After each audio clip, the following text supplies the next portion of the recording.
हम समीकरण संतुलित करने के लिए एक और उदाहरण देखते हैं जो आपकी किताब से ही लिया है मैंने। आपकी किताब के अभ्यास में प्रश्न है, आप सारे ही प्रश्नों को करेंगे।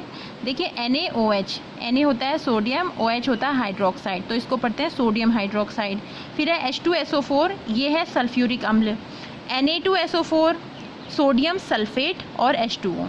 तो अब देखिए हम देखते हैं कि क्या तीर के दोनों साइड तत्वों की संख्या समान है। तो हम देखते हैं इधर Na 1 है, यहाँ Na 2 है, ठीक हो गया। तो यानी कि इसमें Na संतुलित नहीं है, तो हम क्या करेंगे, हम सीधे सीधे यहाँ पर लिख देंगे 2, तो Na संतुलित हो गया।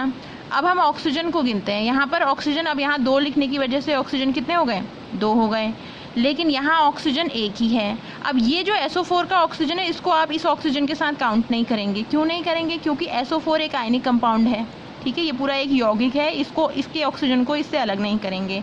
तो हम देखते हैं कि ये ऑक्सीजन है, ये 2 यहाँ हो गए, तो यहाँ पर भी ये ऑक्सीजन क्या हो जाएंगे, इसके आगे भी हम क्या लिख देंगे, हम इसके आगे भी लिख देंगे 2। तो ऑक्सीजन भी संतुलित हो गया और सोडियम भी संतुलित हो गया। अब हाइड्रोजन की आई बारी।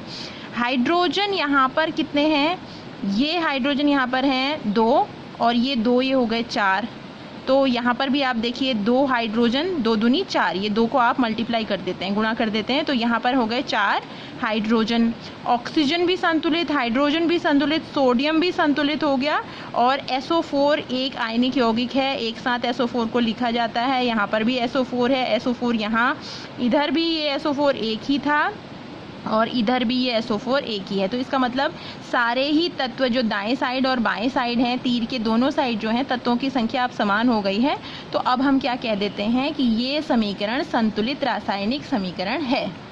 तो जो समीकरण हमने यहाँ पर लिखी थी NaOH plus H2SO4 equals to Na2SO4 plus H2O, उसी समीकरण को हम संतुलित कर देते हैं, तो हो जाती है 2NaOH plus H2SO4 equals to Na2SO4 plus 2H2O। तो इस तरह से हम समीकरण संतुलित करते हैं।